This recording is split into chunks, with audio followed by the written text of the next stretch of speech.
आप सभी को साबत का सलाम। भजन संहिता 31 का 24 में लिखा है यहोवा पर आशा रखने वालों, हियाव बांधो और तुम्हारे हृदय दृढ़ रहे। आइए इस सुंदर से वचन के साथ इस सभा को शुरू करने से पहले प्रार्थना करें। हमारे महान स्वर्गीय और दयालु पिता, हम तुझे लाखों धन्यवाद देते हैं कि तूने हमें पूरे हफ्ते स्वस्थ और सुरक्षित रखा और आज का सुंदर साबत दिन दिखाया। इस समय खास करके प्रार्थना करते हैं इस ऑनलाइन सभा के लिए, हम सब पर तेरी आशीष हो।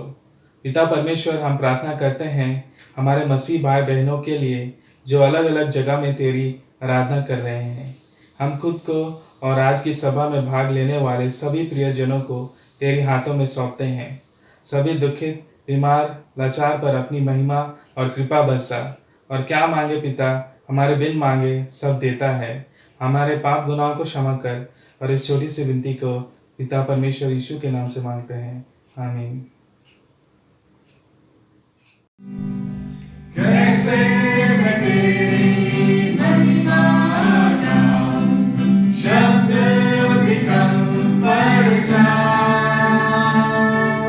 लिखने बैठूं तेरी बातें, कागज में ना समाए। कैसे मैं तेरी महिमा गाऊं, शब्द भी कम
यीशु पवित्र है,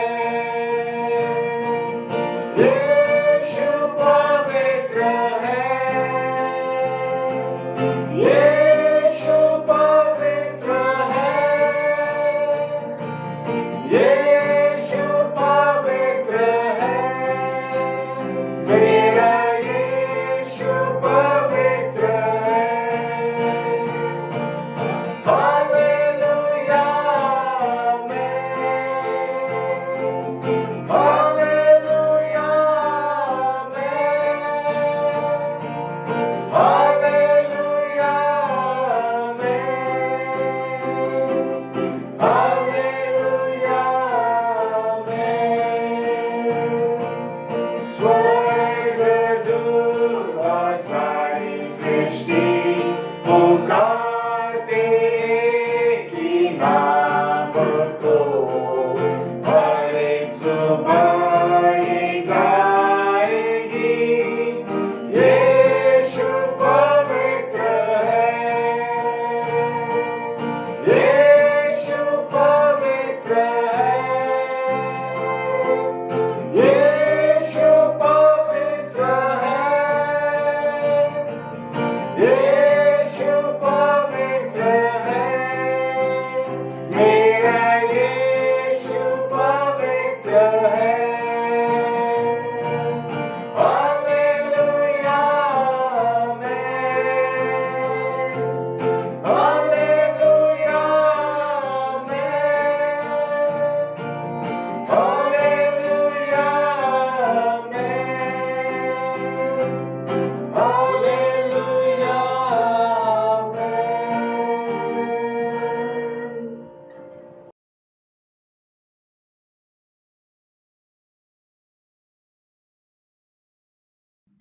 यूलियन लोगों के जूते चमकाने का काम करता था, परंतु उन पैसों से वह अपना पेट नहीं भर पाता था।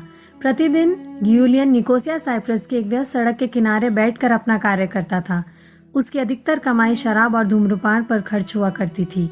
करीब 10 वर्ष पहले नौकरी की खोज में यूलियन बल्गेरिया से साइप्रस आया था और फिर यहीं बस गया। एक दिन फिलिप नामक ग्लोबल मिशन कार्यकर्ता जो बल्गेरिया से था, यूलियन को अभिवादित करते हुए उसके निकट आता है और पूछता है कि क्या उसे किसी प्रकार की आवश्यकता है। यह सुनकर यूलियन हैरान रह गया। किसी ने भी इससे पहले इस प्रकार का प्रश्न उससे नहीं किया था। यूलियन को अच्छा लगता है ये देखकर कि उसके जीवन में कोई रुचि ले रहा है और उसकी देश की भाषा बोल रहा है। यूलियन ने फिलिप के प्रश्न का जवाब ना देते हुए उसके जूते चमकाने शुरू कर दिए। इसी दौरान फिलिप ने यूलियन से कहा कि यीशु हम सभी से प्रेम करता है, चाहे हम किसी भी अवस्था में हो। यीशु का नाम सुनकर यूलियन का ध्यान फिलिप की वार्तालाप पे केंद्रित हो जाता है। अगले दिन फिर से फिलिप ने यूलियन से वही प्रश्न किया। यूलियन हैरान रह जाता है कि एक अनजान व्यक्ति उसके पास लौट आया, परंतु इस बार फिलिप को अपने जूते नहीं चमकवाने थे, इसलिए दोनों के बीच बातचीत हुई। मिलकर वे फिलिप की लाई पुस्तकों को देखने लगे। ये उनके दिनचर्या का हिस्सा बन गया। कभी कभी फिलिप बाइबल पढ़कर यूलियन को सुनाता था और आखिरकार यूलियन ने खुलकर फिलिप को बताया कि कैसे वह अपने परिवार सहित साइप्रस आने के पश्चात निर्माण कार्य करने लगा, जो जल्द ही छूट गया। उसके परिवारजन और मित्रों ने उसे शराब पीने की आदत के कारण ठुकरा दिया। एक दिन यूलियन अपने नए मित्र को उस सुनसान इमारत की ओर ले जाता है जहां वह कठोर फर्श पर सोता था। ये देखकर फिलिप की आंखों में आंसू आ गए। उन्होंने एक साथ रास्ते पर खड़े होकर प्रार्थना की। अब यूलियन को ऐसा लगने लगा कि उसके जीवन का भी कोई महत्व है।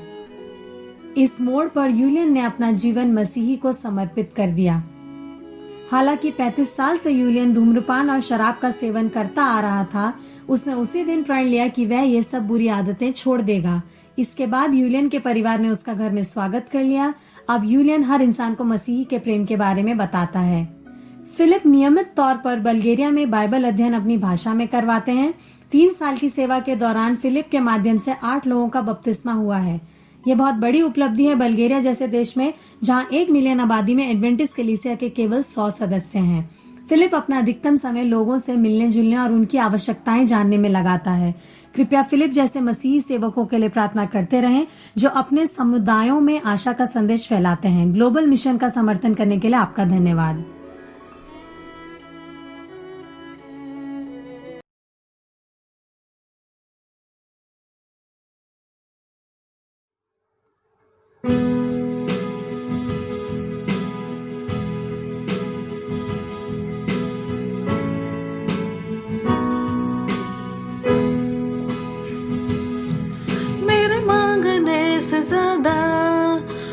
सोचने से अच्छा मैंने पाई है आशीष यीशु से। मैं भटका हुआ मुसाफिर, मेरी राहों में थी मुश्किल, मैंने पाई है मंजिल यीशु से। मेरे मांगने से ज्यादा, मेरे सोचने से अच्छा मैंने पाई है आशीष यीशु से। मैं भटका हुआ मुसाफिर, मेरी राहों में थी मुश्किल, मैंने पाई है मंजिल यीशु से। मेरे मांगने से ज्यादा,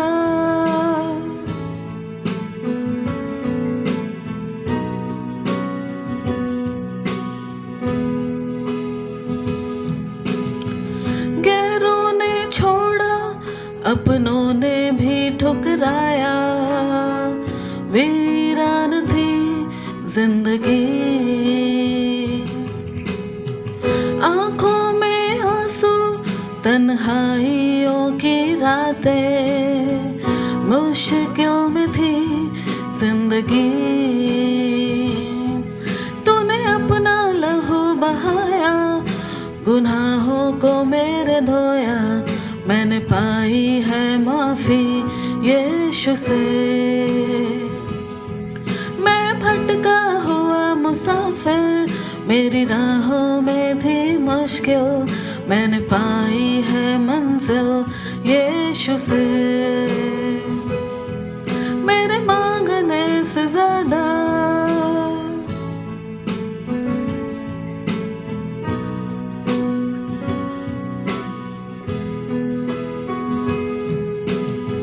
जीवन ये मेरा है तेरे हवाले, तूने ही दी हर खुशी। जाऊं जहां मैं दूं तेरी गवाही, कितना अच्छा है तू मसीह। तूने बाहें फैलाई, मुझको दे दी चंगाई, मैंने पाई है शाफी यीशु से। मैं भटका हुआ मुसाफिर, मेरी राहों में थी मुश्किल, मैंने पाई है मंजिल यीशु से। मेरे मांगने से ज्यादा, मेरे सोचने से अच्छा मैंने पाई है आशीष यीशु से। मैं भटका हुआ मुसाफिर, मेरी राहों में थी मुश्किल, मैंने पाई है मंजिल यीशु से। मेरे मांगने से ज्यादा,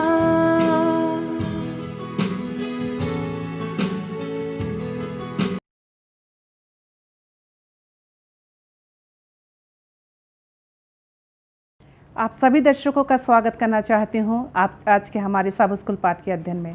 साथ ही साथ मिस्टर राजेश चंद का और पास्टर फ्रैंकलिन का मैं वेलकम करना चाहती हूँ आज के हमारे सब स्कूल प्रोग्राम में। आइए, इससे पहले कि हम अपने सब स्कूल पाठ के अध्ययन को आगे बढ़ाएं, हम परमेश्वर को धन्यवाद देते हैं। उसने हमें इतना सुनहरा मौका दिया है कि हम सब मिलकर अपने अपने घरों में बैठकर ऑनलाइन के माध्यम से परमेश्वर की स्तुति और महिमा कर सकते हैं। आज हम सब स्कूल के पाठ का अध्ययन सब मिलकर अपने घरों पे बैठकर कर सकते हैं। आइए, हम अपने सब स्कूल पाठ के अध्ययन को आगे बढ़ाने से पहले मैं रिक्वेस्ट करूंगी मिस्टर राजेश चंद से दुआ में हमारी अगुवाई करें।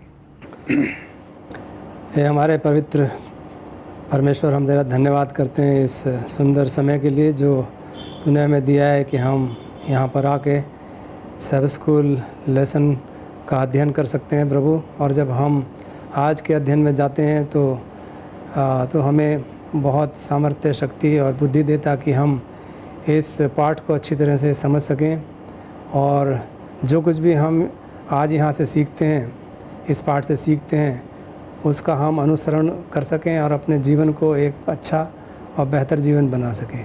प्रभु, हम धन्यवाद करते हैं इस तकनीक के लिए जो तूने हमें दी है कि हम दूर रहकर भी एक साथ मिलकर बैठकर सबेथ स्कूल और तेरे वचन का अध्ययन कर सकते हैं। प्रभु हम धन्यवाद करते हैं सारी आशीषों के लिए जो तूने हमें दी हैं।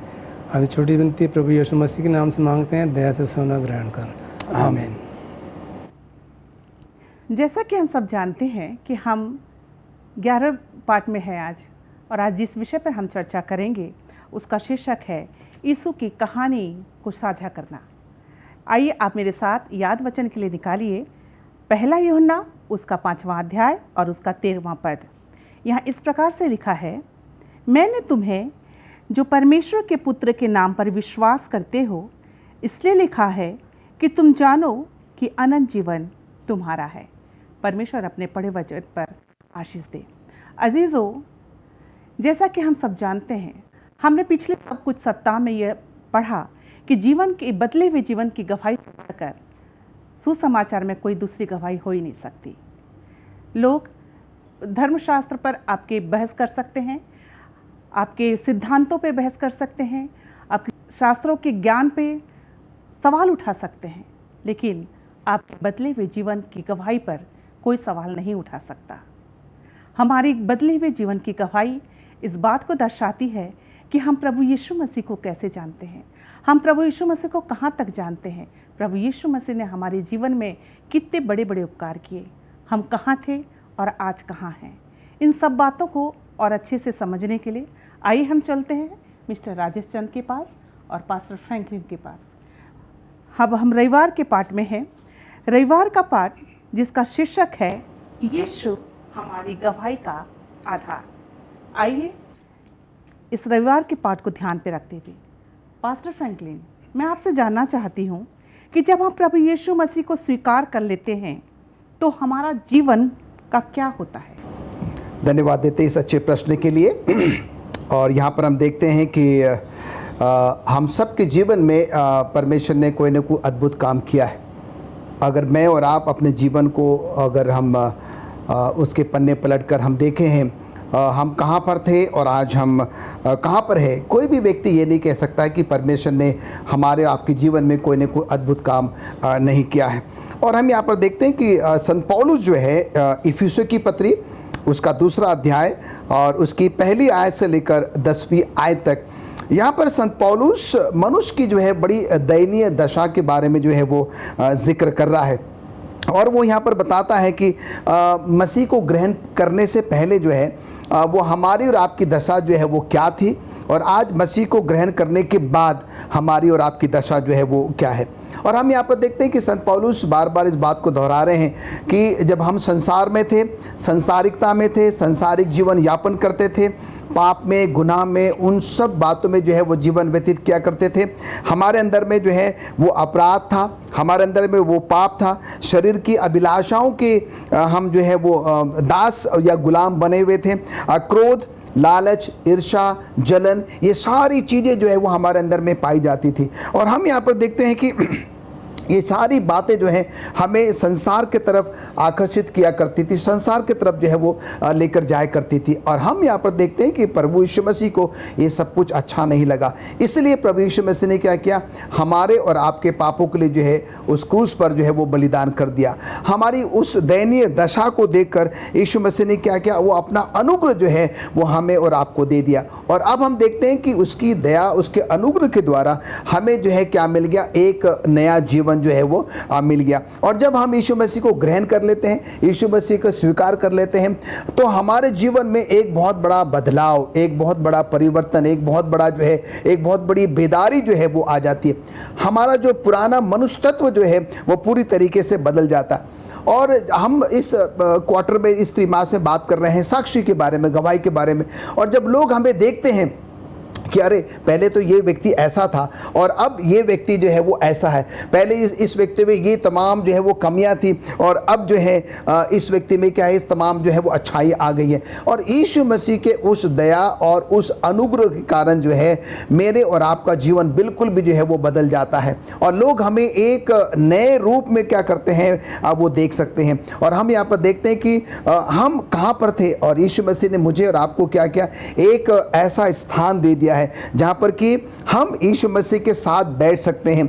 आने वाले समय में अगर हम इतने वफादार रहेंगे, प्रभु के डर और भय में जीवन व्यतीत करेंगे, तो जब प्रभु परमेश्वर का बेटा यीशु मसीह आएगा, हम सब के सब उसके साथ स्वर्ग जा सकेंगे और हम परमेश्वर के साथ बैठ सकेंगे, यीशु मसीह के साथ बैठ सकेंगे, उन तमाम परमेश्वर के लोगों के साथ जो है बैठ सकेंगे जिसकी कि जो है वो हमने कल्पना भी बिल्कुल भी नहीं करी थी। तो हम यहाँ पर मिसेस एलिस ये देखते हैं कि यीशु मसीह को ग्रहण करने से पहले हमारा जीवन पूरी तरीके से जो है वो संसारिक होता है और हम वो सब काम करते हैं जिसको कि शायद प्रभु यीशु मसीह पसंद नहीं करता। पर जब हम यीशु मसीह को ग्रहण कर लेते हैं, हमारे अंदर में एक बहुत बड़ा जो है बदलाव जो है वो आ जाता है और जब लोग इस बदलाव को देखते हैं तो हम एक बहुत बड़ी गवाही जो है वो लोगों के सामने पेश करते हैं और हमारी उस जीवित गवाही के द्वारा लोग जो है वो प्रभु यीशु मसीह के पास जो है वो आते हैं। और इसीलिए ये लाजमी है कि जब हमने यीशु मसीह को स्वीकार किया है, यीशु मसीह को ग्रहण किया, तो हम एक ऐसा जीवन यापन करें जिससे कि हमारी साक्षी के द्वारा, हमारी गवाही के द्वारा है बहुत सारे लोग प्रभु यीशु मसीह के पास लाए जा सके। थैंक यू पास्टर फ्रैंकलिन अच्छे विचारों के लिए। और सचमुच जब हम प्रभु यीशु मसीह को स्वीकार कर लेते हैं तो हमारा जीवन बदलना बहुत ज़रूरी है। आइए हम सोमवार के पाठ पे चलते हैं जिसका शीर्षक है व्यक्तिगत गवाही की परिवर्तनकारी शक्ति। मिस्टर राजेश, मैं आपसे जानना चाहती हूँ, सोमवार के पाठ को ध्यान पे रखते हुए हमारी व्यक्तिगत गवाही से कब और किस प्रकार दूसरे लोग प्रभावित होंगे? मिसेस एलिस, जैसा कि आपने बताया कि आज का जो पाठ का जो शीर्षक है वह है व्यक्तिगत जीवन की परिवर्तनकारी शक्ति। तो जब हमारा जीवन परिवर्तित हो जाता है, जैसे कि पास्टर फ्रैंकलिन ने अभी यहाँ बताया कि जब हमारा जीवन परिवर्तित हो जाता है, हमारे जीवन में बदलाव आ जाता है, तभी हम परमेश्वर का प्रेम जो है वो दूसरों को बता सकते हैं। क्योंकि परमेश्वर का अनुग्रह और उसकी दया तब हमारे ऊपर होती है जब हमारा जीवन पूरी तरीके से बदल जाता है, तभी हम उस काबिल होते हैं कि हम दूसरों को परमेश्वर के प्रेम के बारे में बता सकते हैं। उससे पहले ये संभव नहीं है, मुमकिन नहीं है। जब तक हम अपने जीवन को परिवर्तित नहीं करेंगे, अपने जीवन में बदलाव नहीं लाएंगे, तब तक हम किसी दूसरे को प्रभु यीशु मसीह के बारे में या उसके प्रेम के बारे में बता नहीं सकते। और जैसे कि आपने प्रश्न पूछा है व्यक्तिगत जीवन की परिवर्तनकारी शक्ति, हमें एक बात यहाँ बहुत अच्छे से समझ लेनी चाहिए कि परमेश्वर का जो तरीका है वो प्रेम का तरीका है, प्यार का तरीका है। परमेश्वर कभी भी किसी आवेग में आकर कोई कार्य नहीं करता है और उसकी भाषा जो है वो प्रेम की भाषा है। हम अपने यूहन्ना की किताब में पढ़ते हैं कि जब यूहन्ना और उसके शिष्य सामरिया से, ये मरकुस की किताब में पाया जाता है, मरकुस की किताब में जब यूहन्ना और उसके शिष्य सामरिया से यात्रा कर रहे थे और उन्हें रात में विश्राम के लिए जगह चाहिए थी, लेकिन उन्हें जगह देने से मना कर दिया गया था। जब उन्हें जगह नहीं मिली तो वो बहुत गुस्सा में थे, यूहन्ना और याकूब, क्योंकि उन्हें जगह नहीं दी गई थी। और यूहन्ना और याकूब ये सोच रहे थे कि उनके पास हर एक समस्या का समाधान है। तब उसके शिष्य याकूब और यूहन्ना ने परमेश्वर से कहा कि यदि तू चाहता है तो आज्ञा दे कि आकाश से आग गिरकर इन्हें भस्म कर दे, क्योंकि उनको वहाँ पर जगह नहीं दी गई थी रहने के लिए। तो उन्होंने परमेश्वर से ऐसी रिक्वेस्ट करी, ऐसा उन्होंने उनसे कहा, परंतु यीशु ने ऐसा नहीं किया, क्योंकि परमेश्वर का तरीका जो है प्रेम का तरीका है, प्यार का तरीका है। यीशु के प्रेम की वजह से ही यूहन्ना का जो क्रोध था वो उसका प्रेम में बदल गया, उसका स्वभाव जो है वो बिल्कुल चेंज हो गया। और एलन जी वाइट हमें बताती हैं कि बल का प्रयोग परमेश्वर की सरकार के विरुद्ध है जी, इसके विपरीत है। तो परमेश्वर की सरकार में, यीशु मसीह की सरकार में बल का प्रयोग नहीं होता है, केवल प्रेम का प्रयोग होता है। वह केवल प्रेम के सेवा की ही इच्छा रखता है और प्रेम को आज्ञा नहीं दी जा सकती, प्रेम को आज्ञा नहीं दे सकते। इसे बल या अधिकार से नहीं जीता जा सकता है। केवल प्रेम से ही प्रेम जागृत होता है। जब हम यीशु मसीह के प्रति पूरी तरीके से प्रतिबद्ध होते हैं तो उसका प्रेम जो है हमारे माध्यम से दूसरे लोगों तक पहुंचता है। और मसीही धर्म की ये सबसे बड़ी एक गवाही है कि परिवर्तित जीवन, जब हमारा जीवन पूरी तरीके से बदल जाता है, परिवर्तित हो जाता है, तभी हम उस लायक होते हैं कि परमेश्वर के प्रेम के बारे में हम दूसरों को बताएं। इसका मतलब ये नहीं है कि हमारा जीवन जो है बिल्कुल हम अपने जीवन में कोई गलती नहीं करेंगे, ऐसा नहीं है। क्योंकि जब हमारा जीवन परिवर्तित हो जाता है तो हमारे पास और जो है शैतान वो है और हमें अपने कंट्रोल में लेने की कोशिश करता है और हम गलतियां कर सकते हैं, परंतु इसका मतलब ये है कि हमारा जीवन जो है वो एक और आदर्श जीवन बनेगा। जब हम यीशु मसीह को ग्रहण कर लेते हैं और हमारा जीवन परिवर्तित हो जाता है तो हमारा जीवन एक आदर्श जीवन होगा और हम अपने आसपास के लोगों के लिए एक आशीष का कारण भी बन सकते हैं। राजेश सर, आपने बहुत ही अच्छी बात बताई है। पहला कुरिन्थियों उसके 13वें अध्याय में अगर हम जाएं तो वहाँ पर प्रेम, आशा और विश्वास तीनों स्थायी, पर इन सब में बड़ा जो है वो प्रेम है और परमेश्वर का जो चरित्र है वो प्रेम पर जो है वो आधारित है। थैंक यू मिस्टर राजेश, अच्छे विचारों के लिए। आपने बहुत ही अच्छे विचार आज हमारे दर्शकों के सामने रखा। आइए हम मंगलवार के पाठ में चलते हैं, जिसका मंगलवार के पाठ का शीर्षक है यीशु की कहानी बतलाना। और मंगलवार के पाठ को ध्यान पे रखते हुए पास्टर फ्रैंकलिन, मैं आपसे जानना चाहती हूँ कि वो पहले कौन मिशनरी थे जिन्हें प्रभु यीशु मसीह ने कभी बाहर भेजा था? जैसे कि हम सब जानते हैं कि यीशु मसीह का जो कार्यकाल था वो तो 33.5 साल तक इस दुनिया में थे और 3.5 साल यीशु मसीह का सेवकाई का कार्यकाल रहा। और उस दौरान हम यहाँ पर देखते हैं कि एक बहुत बड़ी भीड़ यीशु मसीह के साथ वो चला करती थी। और अब जो है अगर मैं आपसे ये पूछूं कि भाई यीशु मसीह ने सबसे पहले ऐसा कौन सा मिशनरी भेजा, तो तुरंत जो है वो हम सब के मन में एक ही ख्याल आता है कि यीशु मसीह के 12 चेले। हम थोड़ा सा और अगर आगे जाएं तो हम ये कह सकते हैं कि उसके बाद 70 चुने गए। उसके बाद अगर थोड़ा हम और आगे जाएं तो हम कह सकते हैं कि 120। उसके बाद धीरे धीरे जो है ये संख्या बढ़ते चली गई। कहने का मतलब यहाँ पर ये है कि हम सबके जहन में ये बात है कि यीशु मसीह ने सबसे पहले 12 को भेजा, इन्होंने मिशनरी के तौर पर काम की शुरुआत करी, फिर 70, फिर 120 और इस प्रकार से जनसंख्या जो है वो बढ़ती चली गई। पर मैं आज के सब स्कूल पाठ के माध्यम से मिसेस एलिस आपको ये बताना चाहता हूँ और आपके माध्यम से तमाम श्रोताओं को ये बताना चाहता हूँ कि ये वे लोग नहीं थे जिनको कि मैं और आप पहले मिशनरी कह रहे हैं। ना तो चेले थे, ना तो वो 70 लोग, ना वो 20 और ना ही उसके बाद। हम देखते हैं कि सबसे पहले मिशनरी का काम जो है किसने शुरू किया?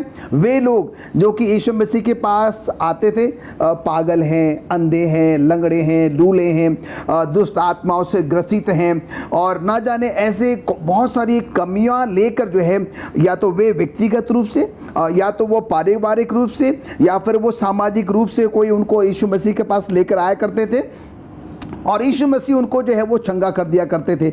और कई मर्तबा हमारे बाइबल में ये उल्लेख है कि यीशु मसीह उनसे कहते थे कि तू क्या कर, अपने शहर से बाहर चला जा, तू जाकर क्या कर, लोगों को जो है वो बता।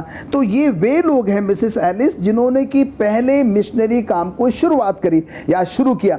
यीशु मसीह ने उनको चंगा किया, दुष्ट आत्माओं को निकाला, तुरंत ये जाते हैं अपने गाँव में, कस्बों में, शहरों में और लोगों को क्या करते हैं, ये लोग प्रभु यीशु मसीह के बारे में जो है वो बताते हैं। और हम यहाँ पर देखते हैं कि यीशु मसीह ने इन लोगों को सिर्फ शारीरिक रूप से ही जो है वो चंगाई नहीं दी, शारीरिक रूप से चंगा किया, आत्मिक रूप से उनको बेहतर बनाया, भावनात्मक रूप से उनको बेहतर बनाया और भौतिक रूप से भी उनको क्या किया, बेहतर बनाया। उससे कई गुना जो है आध्यात्मिक रूप से जो है उन लोगों ने क्या किया, बहुत ज़्यादा जो है वो फ़ायदा उठाया। और हम यहाँ पर देखते हैं कि बाइबल इस बात की गवाह है, जब जब लोग यीशु मसीह के पास आए कोई भी जो है वो निराश होकर नहीं गया, कोई भी जो है वो उदास होकर नहीं गया। यहाँ पर हम अगर मत्ती उसके 8वें अध्याय में 28 से लेकर 34वीं आयत में, मरकुस उसका 5वां अध्याय 13 और 14वीं आयत में हम यहाँ पर देखते हैं कि एक ऐसा उदाहरण है, यीशु मसीह जो है वहाँ से गुजर रहे हैं और दो ऐसे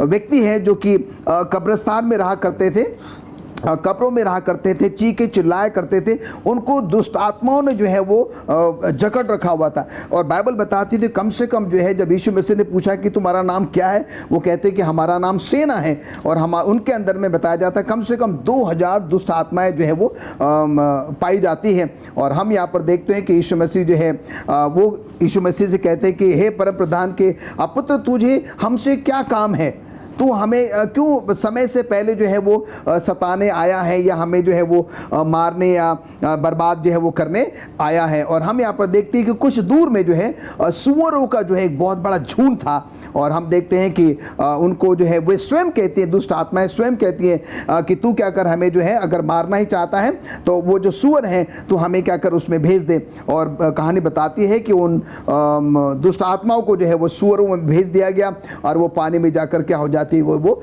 डूब जाती हैं। उसके बाद ये सुसमाचार, वो जो चरवाहे हैं जो सुअर की देखभाल कर रहे थे, वो तुरंत क्या करते हैं, बाहर जाते हैं, लोगों को जो बताते हैं। और फिर वो यीशु मसीह से आग्रह करते हैं कि हे स्वामी, हे गुरु, तू क्या कर हमारे शहर से, हमारे गांव से, इलाके से तू क्या कर यहाँ से चला जा। कहने का मतलब यहाँ पर ये है कि ये वे लोग हैं जिनके द्वारा प्रभु यीशु मसीह का सुसमाचार, जिनके द्वारा प्रभु यीशु मसीह का संदेश जो है गांव में, कस्बों में, शहरों में, उन सब इलाकों में पहुंचा।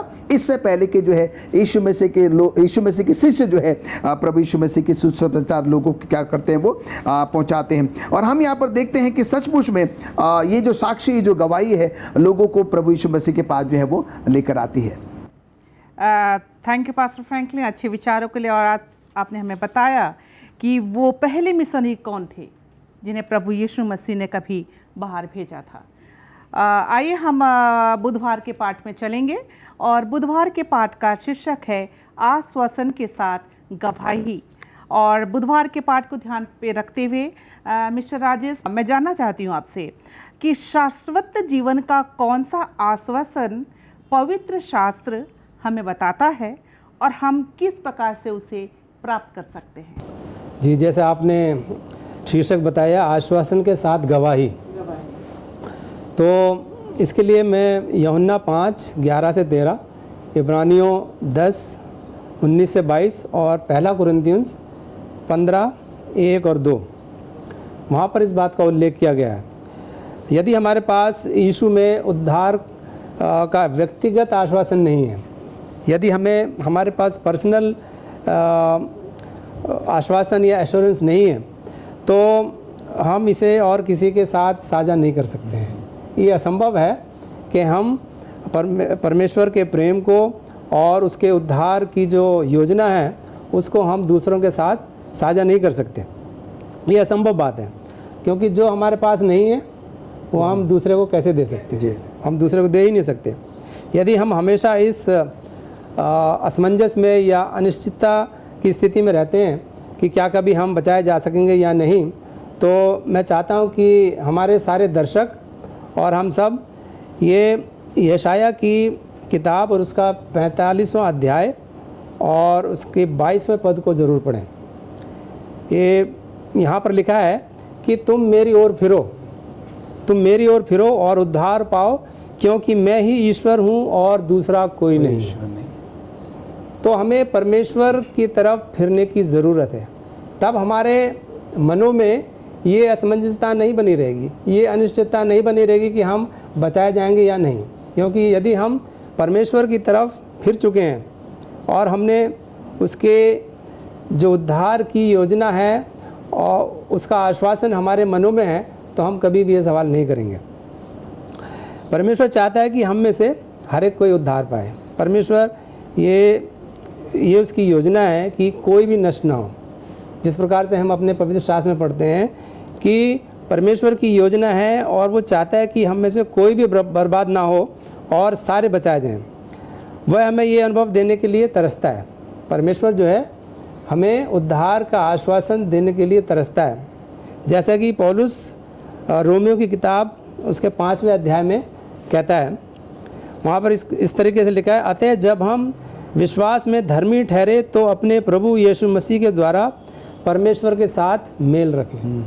तो हमें परमेश्वर के साथ मेल रखने की ज़रूरत है। और 11वें पद में वो कहता है कि हमें यह आश्वासन हो सकता है कि जो मसीह यीशु में हैं उन पर दंड की आज्ञा नहीं। जिन्होंने परमेश्वर को, यीशु मसीह को अपना लिया है, उनके ऊपर क्या है? दंड की आज्ञा नहीं है।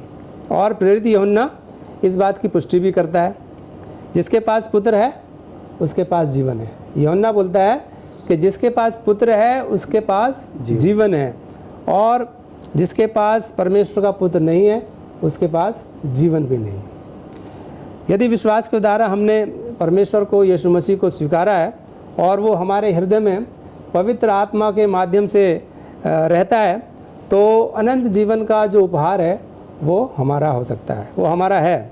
एक बार जब हमने परमेश्वर की कृपा और प्रभु यीशु मसीह में मुक्ति का अनुभव किया है तो हम इस चीज़ को कभी नहीं खो सकते। इस शाश्वत आश्वासन को हम कभी खो नहीं सकते।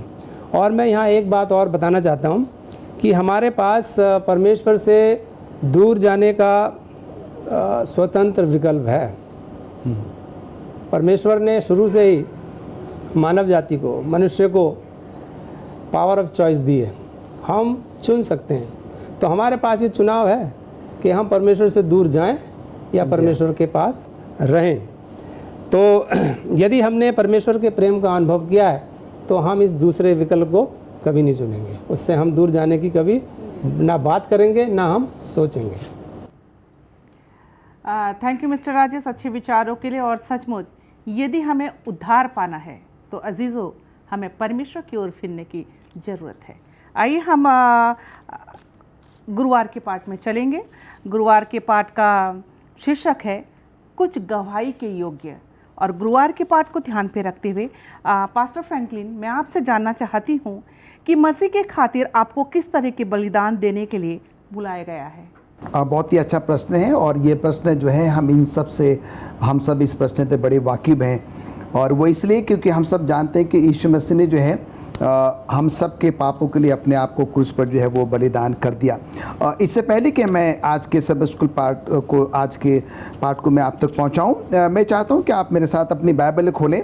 गलतियों उसका 2 अध्याय और उसकी 20वीं आयत। गलतियों उसका 2 अध्याय और उसकी 20वीं आयत में इस प्रकार से लिखता है, मैं मसीह के साथ क्रूस पर चढ़ाया गया हूँ। अब मैं जीवित न रहा पर मसीह मुझ में जीवित है, और मैं शरीर में अब जो जीवित हूँ तो केवल उस विश्वास से जीवित हूँ जो परमेश्वर के पुत्र पर है, जिसने मुझसे प्रेम किया और मेरे लिए अपने आप को दे दिया। तो यहाँ पर देखते हैं कि संत पौलुस जो है इस आयत के द्वारा, गलतियों 2:20 के द्वारा मुझे और आपको बताना चाहता है कि संत पौलुस जो है जब यीशु मसीह को ग्रहण करने से पहले वो क्या था वो भी जानता है, हम भी जानते हैं। यीशु मसीह को ग्रहण करने के बाद उसके जीवन में कितना बड़ा बदलाव आया है वो भी हम जानते हैं। और इसीलिए तो वो इस बात को दोहराता है कि मैं मसीह के साथ क्रूस पर चढ़ाया गया हूँ। अब मैं जीवित ना रहा पर मसीह मुझ में जीवित रहता। वो कहता है कि मेरा मरना जीना सब कुछ क्या है वो मसीह है। और उसके बाद अगर हम लूका 23 में भी अगर हम पढ़ेंगे तो इसी बात को जो है वो आगे हमको समझाने की जो है वो कोशिश करता। जो सवाल आपने किया है कि प्रभु यीशु मसीह ने जो है हमारे पापों के लिए अपने आप को बलिदान कर दिया।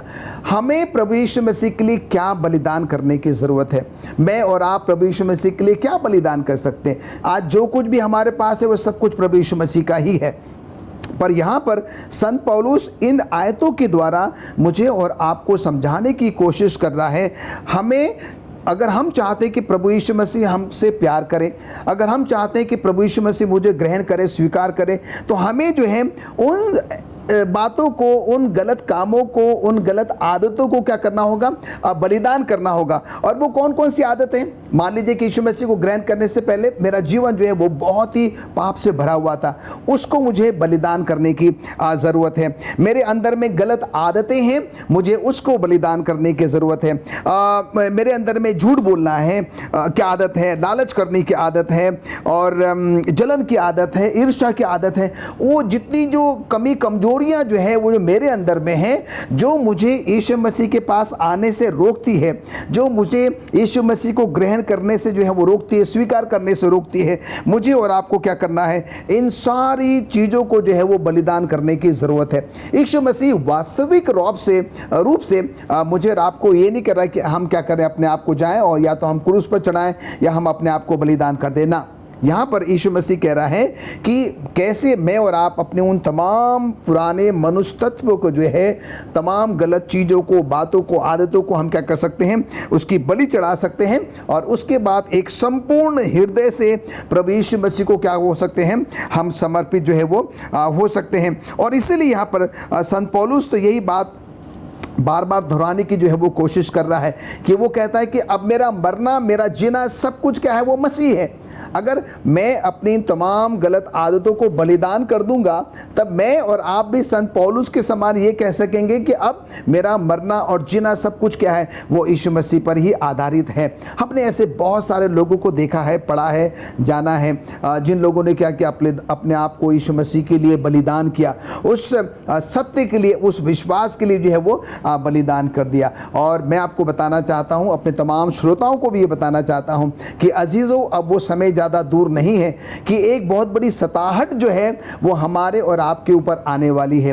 अब हम पे और आप पे ये निर्भर करेगा कि हम कैसे अपने आप को प्रभु यीशु मसीह के लिए क्या कर सकते हैं? बलिदान कर सकते हैं। क्या मैं और आप भी संत पौलुस के समान कह सकते हैं कि मरना भी मसीह है, जीना भी मसीह है? एक बहुत ही अच्छा विषय है और इन सब पर जो है मुझे और आपको गौर करने की जो है वो ज़रूरत है। थैंक यू पास्टर फ्रैंकलिन, बहुत अच्छे विचारों के लिए। और जब अपने विचार आप हमें बता रहे थे तो मुझे एक गाना याद आ रहा था कि मसीह बिना जीना बेकार है, वही मेरे जीने का आधार है। आइए हम शुक्रवार के पाठ में चलेंगे और शुक्रवार का पाठ को ध्यान पे रखते हुए मिस्टर राजेश, मैं आपसे जानना चाहती हूँ कि उद्धार का आश्वासन हमारे मसीही जीवन का इतना महत्वपूर्ण हिस्सा क्यों है? कार से अभी आपने बताया, मैं एक बात उसमें और जोड़ना चाहता हूँ कि हम ये गाना भी काफ़ी गाते थे, ज़िंदगी मेरी बदल गई जब से मसीह को पाया है जी। तो जब हम मसीह को पा लेते हैं तो हमारा जीवन जो है वो बदल जाता है। और आज के जो शुक्रवार का जो पाठ है उसमें हम ये पाते हैं कि यहाँ पर एक कहानी बताई गई है, एक स्त्री की कहानी जो कि बाइबल में बताई गई है, जो कि बहुत ही बीमार थी। उसे एक बहुत ही गंभीर समस्या थी, उसको बहुत ही भयानक बीमारी से ग्रस्त थी और वो किसी तरीके से अपने इस बीमारी से छुटकारा पाना चाहती थी। उसने बहुत से डॉक्टरों से इलाज कराया, शायद बहुत पैसा उसने खर्चा किया, लेकिन उसकी जो समस्या थी, जो उसकी शारीरिक समस्या थी रक्तस्राव की, वो ठीक नहीं हो पाई और वो बहुत ही परेशान रहा करती थी। और एक बार जब प्रभु यीशु मसीह उधर से गुज़र रहे थे तो उस स्त्री ने सोचा कि मैं उसके कपड़े को छू लूँ ताकि मैं चंगी हो जाऊँ। तो ये उसका विश्वास था और वो किसी तरीके से उस भीड़ में, क्योंकि प्रभु यीशु मसीह जो थे वो भीड़ से घिरे हुए थे, चारों तरफ उनके लोग थे और उनके पास पहुंचना बहुत ही मुश्किल था, लेकिन किसी प्रकार से ये स्त्री जो थी उस भीड़ को चीरती हुई वहाँ प्रभु यीशु मसीह के पीछे पहुँचती है और उनके कपड़े को वो छू लेती है और तुरंत वो जो है चंगी हो जाती है। आप कहानी को जानते हैं कि परमेश्वर यीशु मसीह ने फिर कहा कि किसने मेरे वस्त्र को छुआ, तब वो स्त्री जो घबरा गई फिर उसने बताया, तो परमेश्वर ने कहा, यीशु मसीह ने कहा कि तेरे विश्वास ने तुझे चंगा किया है। तो एक बात मैं यहाँ बताना चाहता हूँ कि हमें परमेश्वर के बारे में ही सिर्फ नहीं जानना चाहिए। यदि हम परमेश्वर के बारे में जानते हैं तो ये पर्याप्त नहीं है, हमें परमेश्वर को जानना है। It is not sufficient to know about God but to know God. तो हमें परमेश्वर को पर्सनली, व्यक्तिगत रूप से हमें परमेश्वर को जानना है और हमें व्यक्तिगत रूप से ही उस पर विश्वास करना है। एलन जी वाइट अपनी किताब डिज़ायर ऑफ एजेस में बताती हैं कि जब हम यीशु परमेश्वर को अपने व्यक्तिगत उद्धारकर्ता के रूप में ग्रहण करेंगे तभी हमारा ये एकमात्र विश्वास हमें लाभ देगा। जब हम परमेश्वर को, यीशु मसीह को जब हम ग्रहण करेंगे अपने उद्धारकर्ता के रूप में, तभी हमारा ये विश्वास हमें लाभ देगा, हम उससे लाभान्वित होंगे। हर मनुष्य का जीवन एक दूसरे से अलग होता है और उनका अनुभव भी अलग अलग होता है, और ईश्वर की इच्छा हमारी स्तुति उसी के तरह हो, उसी के निमित्त हो जो हमने स्वयं अनुभव किया है, ये परमेश्वर चाहता है। जब हम मसीह जैसी ज़िंदगी का समर्थन करते हैं, और इस समर्थन में एक बहुत बड़ी और असीम शक्ति होती है जो आत्माओं के द्वारा उद्धार के लिए काम करती है। सो प्रभु यीशु मसीह की यही इच्छा है कि हम उसकी स्तुति करें, लेकिन किस प्रकार से करें? जो हमने अनुभव किया है। अगर हमने प्रभु यीशु मसीह को अपने जीवन में अनुभव किया है, तभी हम उसकी दिल से आराधना और उसकी स्तुति कर सकते हैं। खाली हम प्रभु यीशु मसीह के बारे में जानते हैं अगर, तो हम उसकी स्तुति अच्छी तरीके से नहीं कर सकते, और वो परमेश्वर उसको एक्सेप्टेड भी नहीं है। जब हम प्रभु यीशु मसीह को अपने जीवन में पूरी तरह से ग्रहण कर लेते हैं और हमारा जीवन पूरी तरीके से बदल जाता है, तभी हम परमेश्वर के प्रेम को दूसरों के सामने व्यक्त करने के काबिल होते हैं। तो आज के शुक्रवार के पाठ में इतना ही है। आइए हम इस पाठ से बहुत बड़ी शिक्षा लें और परमेश्वर को, यीशु मसीह को अपने जीवन में उद्धार की योजना को हम अपनाएं, और हम उसी प्रकार से उसकी स्तुति करें जो हमने अनुभव किया है।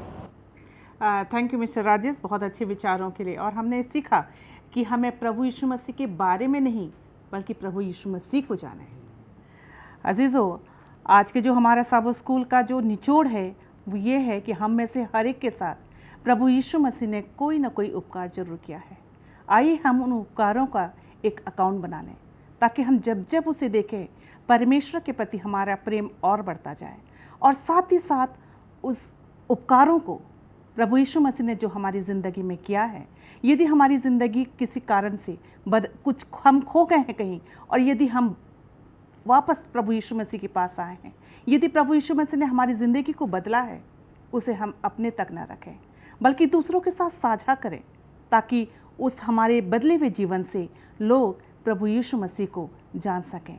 प्रेम इसमें नहीं है अजीज़ों कि हमने प्रभु यीशु मसीह से प्रेम किया, परंतु प्रेम इसमें है कि परमेश्वर ने हमसे प्रेम किया और हमारे पापों के प्रायश्चित के लिए उसने अपने इकलौते पुत्र को दे दिया।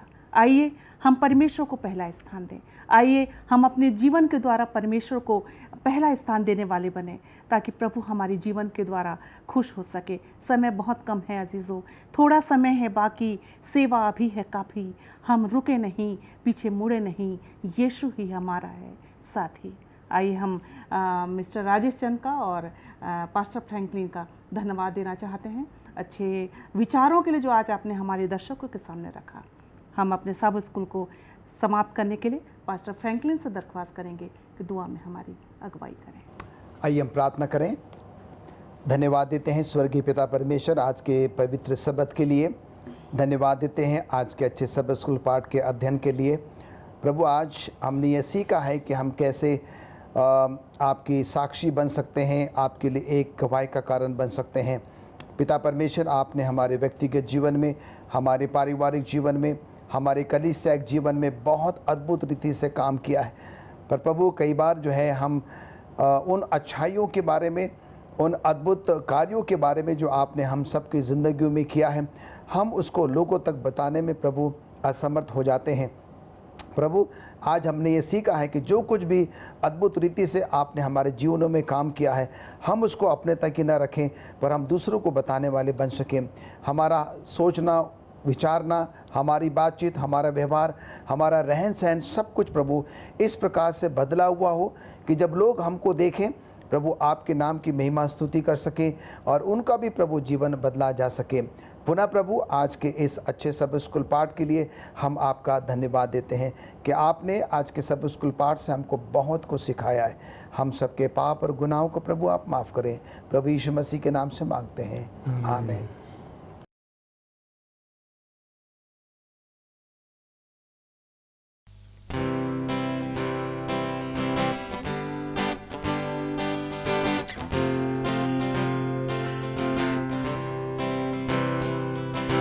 हर दिन तुझसा कण कण मैं ढलता जाऊं,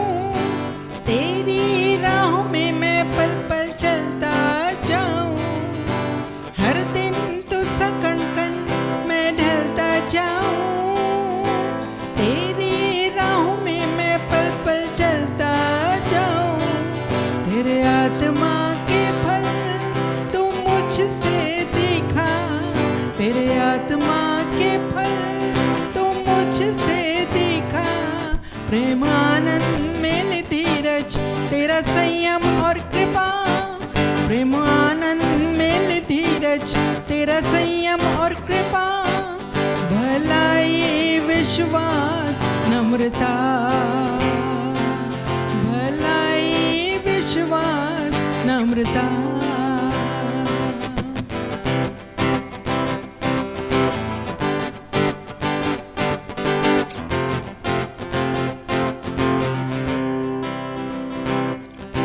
तेरे वचन को लेकर चलता रहूं जहां मैं, खुश हूँ मैं तेरी बाहों में, मेरा ठिकाना तू है। हर दिन तेरी ही इच्छा मुझ में प्रभु प्रकट हो, दिन भर के मेरे कामों से मेरे पिता तू खुश हो। तेरी आत्मा के फल तुम मुझसे दिखा, तेरी आत्मा के फल तुम मुझसे दिखा, प्रेम आनंद में धीरज तेरा संयम और कृपा, प्रेम आनंद में धीरज तेरा संयम और कृपा, भलाई विश्वास नम्रता, भलाई विश्वास नम्रता।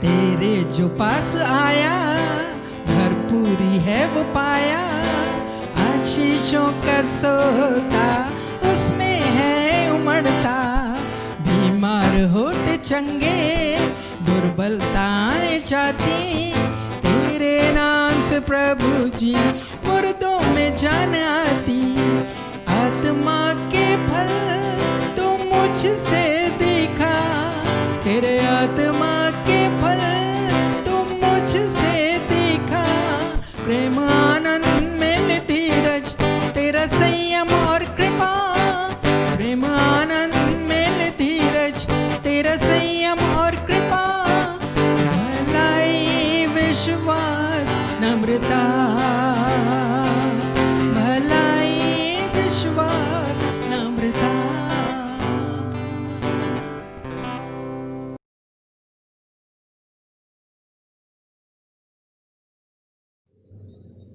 आज की स्क्रिप्चर रीडिंग के लिए मैं पढ़ूंगी लूका रचित सुसमाचार उसका 5वां बाब उसकी 3 से 8वीं आयत तक।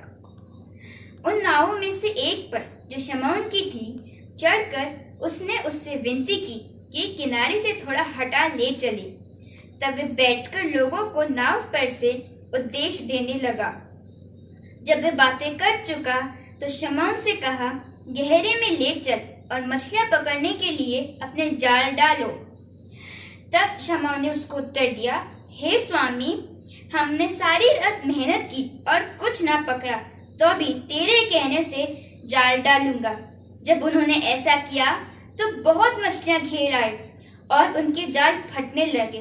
इस पर उन्होंने अपने साथियों को जो दूसरी नाव पे थे संकेत किया कि आकर हमारी सहायता करो, और उन्होंने आकर दोनों नाव यहाँ तक भर ली कि वे डूबने लगी।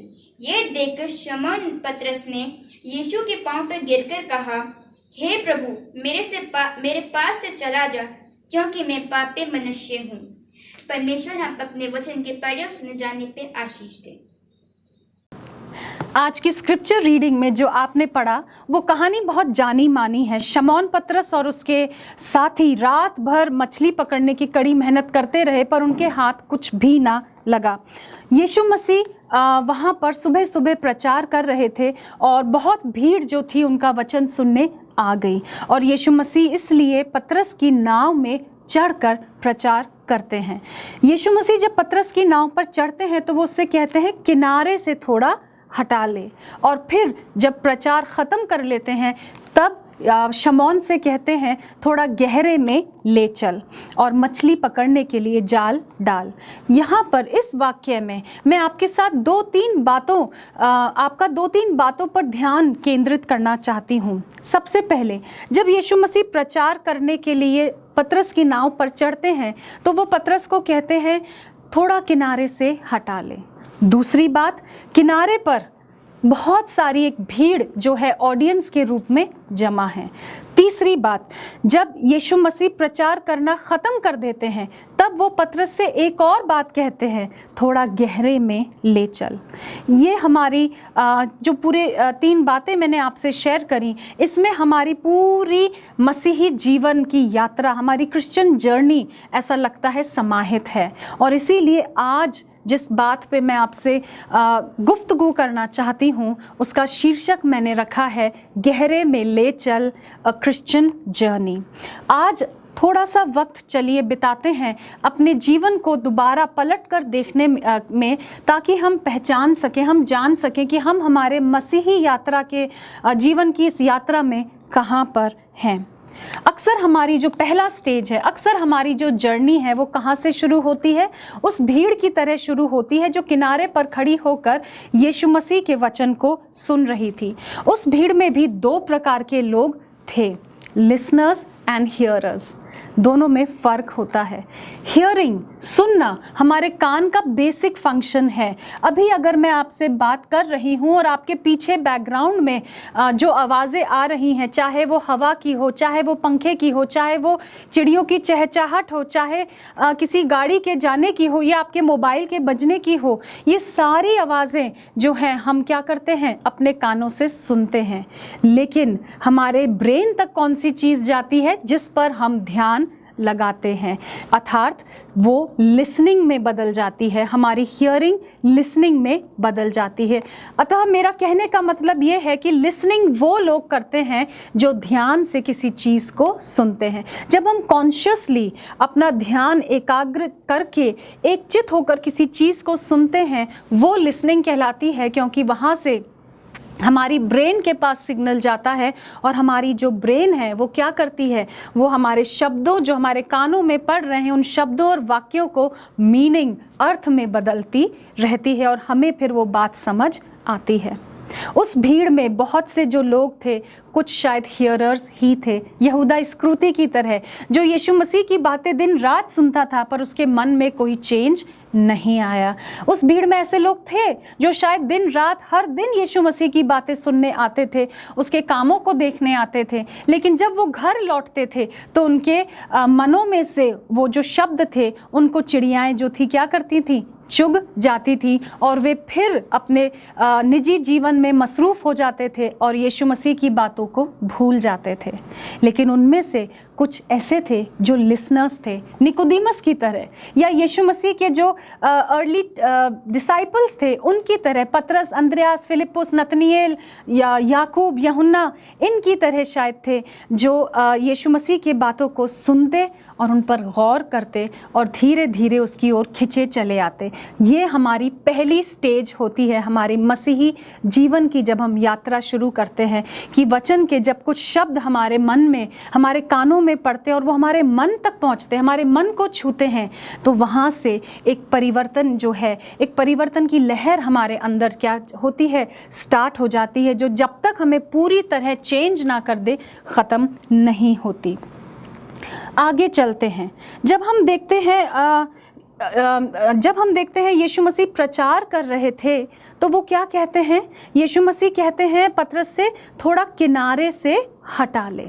यानी कि यीशु मसीह से पतरस की मुलाकात हो चुकी थी। मेरे एक पिछले सरमन फिशर्स ऑफ मैन में मैंने बताया था कि पतरस जो है और पतरस, अंद्रयास और याकूब, ये ऑलरेडी यीशु मसीह के पीछे चलने लगे हैं, लेकिन इन्होंने अपना अभी मछुआरे का जो प्रोफेशन था इसको पूरी तरह से नहीं त्यागा था। क्योंकि हम इसी लूका की इंजील में अगर हम पिछले अध्याय, 4थे अध्याय में देखें, वहाँ यीशु मसीह पतरस के घर पर हैं और उसकी जो सास है उसकी तबीयत ख़राब है और यीशु मसीह उसको चंगाई बख्शते हैं। तो हम देखते हैं यहाँ पर पतरस की नाव में जब यीशु मसीह चढ़ जाते हैं तो वो उसको कहते हैं थोड़ा किनारे से हटा ले। किनारे पर जाने से पहले जो सेकंड स्टेज है वो बहुत क्विक है। जब हम यीशु मसीह के वचन सुनने लगते हैं और उन पर ध्यान करने लगते हैं और हम वचन को खोलकर पढ़ने लगते हैं और वचन हमारे मन में उतरने लगता है, तो यीशु मसीह हमारे जीवन रूपी नाव में चढ़ जाते हैं, क्योंकि हमने अपना मन उनके लिए खोल दिया है, क्योंकि यीशु मसीह का वायदा है, मैं द्वार पर खटखटाता हूँ और जो खोलेगा मैं उसके साथ अंदर आकर खाऊंगा, मैं उसके साथ शिरकत करूंगा। यदि हम वचन पढ़ते हैं तो यीशु मसीह हमारे जीवन रूपी नाव में आ जाते हैं। ये हमारे क्रिश्चियन लिविंग की सेकंड स्टेज होती है। जब यीशु मसीह नाव में चढ़ जाते हैं तो पतरस से कहते हैं थोड़ा किनारे से हटा ले। ये हमारे मसीही सफ़र की तीसरी स्टेज है। जब हम मसीह के वचन को, इस जिंदा कलाम को पढ़ने लगते हैं, सुनने लगते हैं, इसके ऊपर चिंतन मनन करने लगते हैं, इसके साथ और अधिक समय बिताने लगते हैं, तब हमारे मन क्या होते हैं?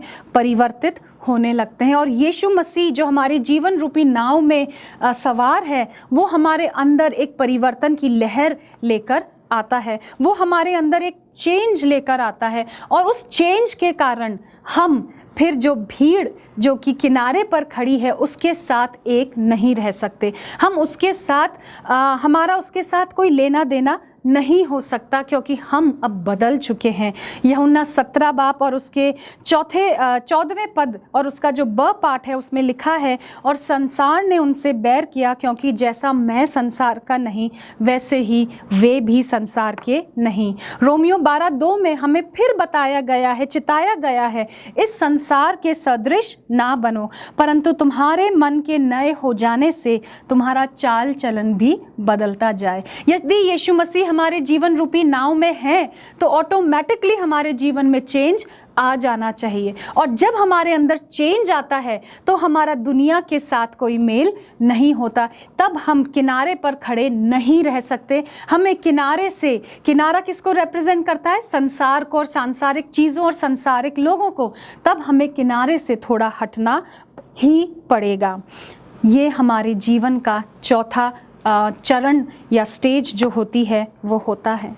जब हम यहाँ से भी थोड़ा सा आगे हट जाते हैं, लोगों से थोड़ा अलग हो जाते हैं, संसार के सदृश नहीं रहते, क्योंकि हमारे अंदर पवित्र आत्मा परिवर्तन लेकर आने लगता है, तब ज़रूरी है कि हम क्या करें? जैसे यीशु मसीह किनारे से जब थोड़ा हट गए पतरस की बोट में, तब क्या होता है? वो प्रचार करते हैं, वो वहाँ पर कुछ देर तक, कई समय तक प्रचार करते हैं, और पतरस क्या है?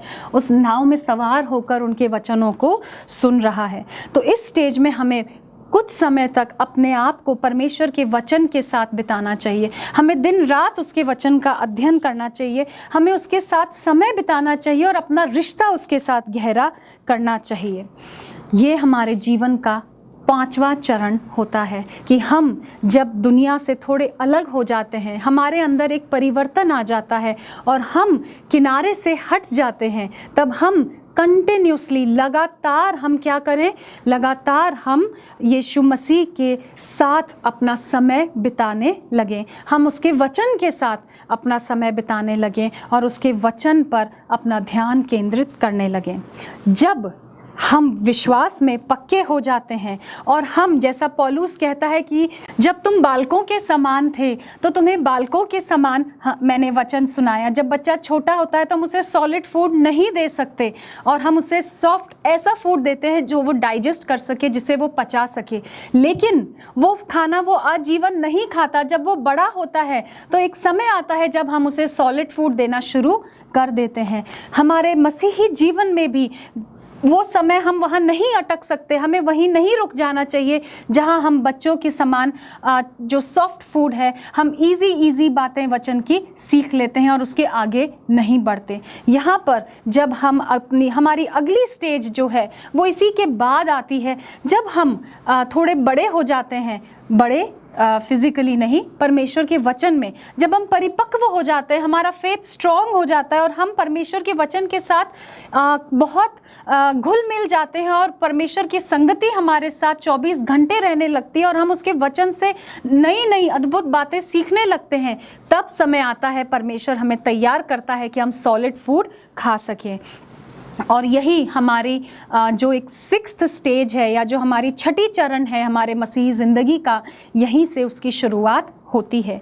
यीशु मसीह ने प्रचार करने के बाद पतरस से कहा, गहरे में ले चल। ये वो समय है हमारे मसीही ज़िंदगी का जब उथले पानी में रहकर हमारा काम नहीं चल सकता। उथले उथले ऊपर ही ऊपर से वचन पढ़कर हमारा गुजारा नहीं हो सकता, क्योंकि हमारा बैरी बहुत शक्तिशाली है, अर्थात शैतान।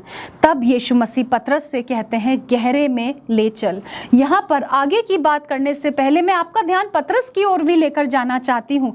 पतरस यीशु मसीह से कहता है कि हे प्रभु, हमने रात भर मछलियाँ पकड़ी, लेकिन फिर भी तेरे कहने से, अर्थात जो यीशु मसीह कहते हैं, पतरस उनकी बात को क्या करता है? सुनता है। पतरस उनकी बात को ओबे करता है और जैसा वो कहते हैं वो उनकी बात को मानकर नाव को गहरे में ले जाता है। यहाँ पर मैं आपसे एक और बात शेयर करना चाहूँगी। कई बार जब हम 5th स्टेज में होते हैं और हम गहरे में जाना नहीं चाहते, या हम सोचते ही नहीं कि अब ज़रूरत है कि हम अपने बाइबल स्टडी को थोड़ा और एक लेवल ऊपर करें, हम हमारी रिलेशनशिप को परमेश्वर के साथ और मजबूत करें, हम परमेश्वर को और नज़दीकी से जानने की कोशिश करें, हम परमेश्वर के साथ और गहरी संगति करने की कोशिश करें। शैतान हमारी इस स्टेज में अगर हम अटक जाते हैं तो बहुत खुश होता है, क्योंकि वो जानता है ऐसे लोग क्या हैं, ऐसे लोग नीम गर्म हैं। और प्रकाशित वाक्य 3:15-16 में साफ यीशु मसीह कहते हैं, मैं तेरे कामों को जानता हूँ कि तू ना तो ठंडा है और ना गर्म। भला होता कि तू ठंडा या गर्म होता, इसलिए कि तू गुनगुना है और ना ठंडा और ना गर्म, मैं तुझे उगलने पर हूँ। ऐसे लोग वो होते हैं जो शायद दिन भर बाइबल पढ़ते हैं, शायद कई बार दिन में 1 से ज़्यादा बार बाइबल पढ़ते हैं, रेगुलरली चर्च जाते हैं, हर सैबत सर्विस अटेंड करते हैं, टाइथ देते हैं, थैंक्स ऑफरिंग देते हैं, चर्च के कामों में बहुत बढ़ चढ़कर पार्टिसिपेट करते हैं, और हो सकता है मेरे समान बहुत अच्छे अच्छे सरमन्स भी प्रचार करते हों, लेकिन वो उनका रिश्ता परमेश्वर से केवल उथले पानी में ही रह गया है, उनका रिश्ता आगे नहीं बढ़ा है। वे रटी रटाई प्रार्थना करते हैं और उनका मसीही जीवन भी बाकी जीवन की तरह एक रूटीन में तब्दील हो जाता है। और ऐसे लोगों से शैतान बहुत खुश रहता है, क्योंकि वो जानता है ऐसे लोग उसके राज्य के लिए कोई भी थ्रेट जो है वो नहीं है। ऐसे लोग उसके राज्य की नींव तो क्या, एक ईंट भी जो है वो नहीं हिला सकते। मत्ती 7:23 में ऐसे ही लोगों के लिए यीशु मसीह ने कहा है, तब मैं उनसे साफ साफ कह दूंगा, हे कुकर्मियों, मेरे पास से चले जाओ, क्योंकि मैं तुम्हें नहीं जानता। ये वो लोग हैं जिनके रेफरेंस में यीशु मसीह कह रहे हैं, जो यीशु मसीह से उस दिन आकर कहेंगे कि हमने तो तेरे नाम से बड़े बड़े आश्चर्य कर्म किए, दुष्ट आत्माओं को निकाला, चंगाई करी, लेकिन यीशु मसीह उनके लिए कहते हैं, हे कुकर्मियों, मेरे पास से चले जाओ। इंग्लिश में जो वर्ड यीशु मसीह यूज़ करते हैं वो कहते हैं, यू वर्कर्स ऑफ लॉलेसनेस। भाइयों बहनों, ये जो हमारी 5वीं स्टेज है और ये जो हमारी रूटीन की स्टेज है, इसके लिए यीशु मसीह ने शब्द यूज़ किया है लॉलेसनेस। कुकर्म शब्द यीशु मसीह हमारे लिए इस्तेमाल करते हैं यदि हम इस स्टेज में अटक गए हैं। और हम सब जानते हैं लॉलेसनेस का और कुकर्म का स्वर्ग के राज्य में कोई भी स्थान नहीं है। इसलिए अगर हम इस स्टेज में हैं तो हमें गहरे में तो जाना पड़ेगा ही। उथले पानी में हम बहुत देर तक टिक नहीं सकते। हमें गहरे में जाकर और अपनी कश्ती गहरे में ले जाकर जाल डालना ही पड़ेगा। हमें यीशु मसीह की बात माननी पड़ेगी अगर हम अनंत जीवन में प्रवेश करना चाहते हैं। यहाँ पर मैं थोड़ा सा ध्यान आपका पानी की तरफ भी लेकर जाना चाहती हूँ, क्योंकि हम पानी की ही बात कर रहे हैं। पानी हम सब जानते हैं जीवनदायक होता है, और अगर बाइबल प्रोफेसी की बात करें तो पानी किसको रिप्रेजेंट करता है? भीड़ को, क्राउड को, बहुत पॉपुलेटेड जगह को, घनी जनसंख्या के क्षेत्र को, बहुत आबादी के एरिया को। लेकिन प्रोफेसी से बाहर बाइबल में पानी जो है वो परमेश्वर के वचन को रिप्रेजेंट करता है। परमेश्वर के वचन के लिए और भी सिंबल्स और भी चिन्ह यूज़ किए गए हैं, लेकिन पानी उनमें से एक है।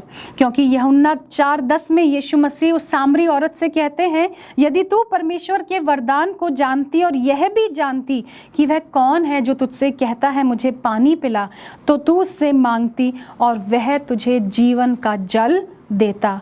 परंतु जो कोई, और आगे लिखता है 1-2 वर्स 14 में, परंतु जो कोई उस जल से पानी पिएगा जो मैं उसे दूंगा, वह फिर अनंत काल तक प्यासा ना होगा, वरन जो जल मैं उसे दूंगा वह उसमें से एक सोता बन जाएगा जो अनंत जीवन के लिए उमड़ता रहेगा।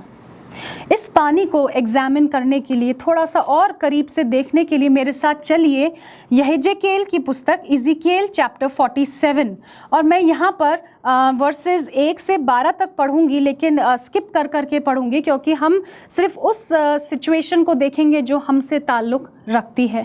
और यहाँ पर हम देखते हैं यहेजकेल को एक रोया दिखाया जाता है और उसे आत्मा में एक ऐसी जगह ले जाया जाता है जो टेम्पल मंदिर के बाहर है, और वहाँ वो कहता है, और भवन की डेवड़ी के नीचे से एक सोता निकलकर पूर्व की ओर से बह रहा था।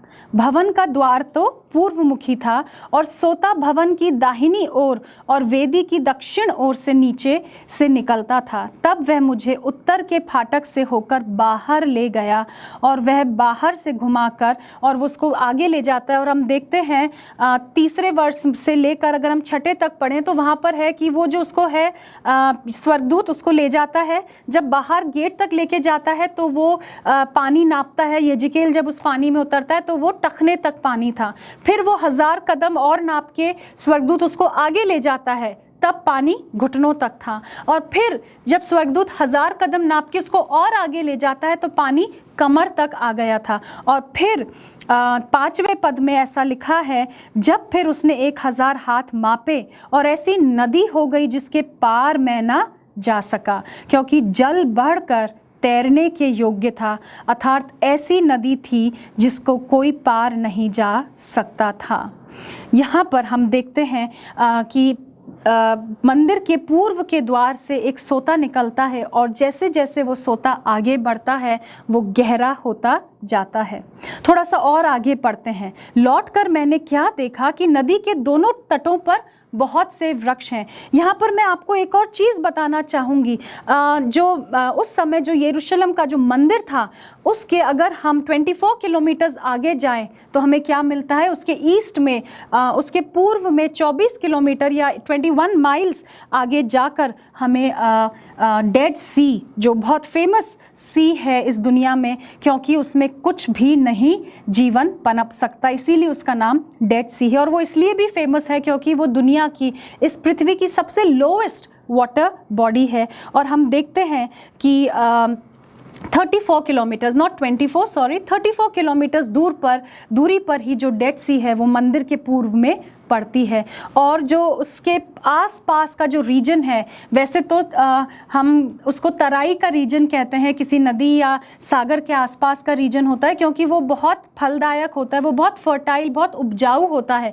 लेकिन यहाँ क्योंकि ये डेड सी का रीजन है, हम इसको ये कह सकते हैं वो बेसन था, ये उसका ज्योग्राफिकल बेसन, हर रिवर का एक बेसन होता है, तो यहाँ पर वो उसका बेसन था और उसका नाम, उस जगह का नाम है अराबा। लौटकर मैंने क्या देखा, 7वां पद में आपके सामने पढ़ रही हूँ कि दोनों तटों पर बहुत से वृक्ष हैं। अब ये जो अराबा का जो मैदान है ये उपजाऊ नहीं है क्योंकि ये डेड सी का जो तराई रीजन है, ये डेड सी का बेसन है। लेकिन इज़िकेल क्या देखता है कि वो जो नदी मंदिर से निकल कर डेड सी तक पहुँची थी, उसके चारों दोनों तरफ, दोनों ओर क्या लग गए हैं, पेड़ उग गए हैं और वो बहुत उपजाऊ हो गया है, बहुत से वृक्ष हैं। और आगे लिखा है कि जो पानी भवन से निकला हुआ सीधे ताल में जाकर मिल गया। अराबा से होता हुआ वो कहाँ निकल गया, ताल में, डेड सी में जाकर मिल गया। और डेड सी हम सब जानते हैं इतनी सॉल्टी है कि अगर आप उस पर तैरे तो आप कभी डूबेंगे नहीं, लेकिन यहाँ लिखा है उसका जल मीठा हो गया। और अगर 10th वर्स से जस्ट एक लाइन पहले मैं पढ़ूं, और जहाँ कहीं वह नदी पहुँचेगी वहाँ सब जंतु जिएंगे। और हम देखते हैं डेड सी में 9वें पद में आप पढ़ लीजिएगा कि जो डेड सी है उसके अंदर जैसे ही ये पानी जाता है उसके अंदर तरह तरह के जीव जंतु जो थे पानी के एकदम पनपने लगते हैं। परंतु ताल के पास जो दलदल और गड्ढे हैं उनका जल मीठा ना होगा, वे खारे ही रहेंगे। जो ताल के आसपास, ताल जो अराबा का जो बेसन है उसके आसपास के जो गड्ढे थे और वहाँ पे पानी सदियों से होगा और वो कैस में बदल गए हैं, वो दलदल में बदल गए हैं, क्योंकि उसका पानी स्टैग्नेंट, ठहरा हुआ पानी है।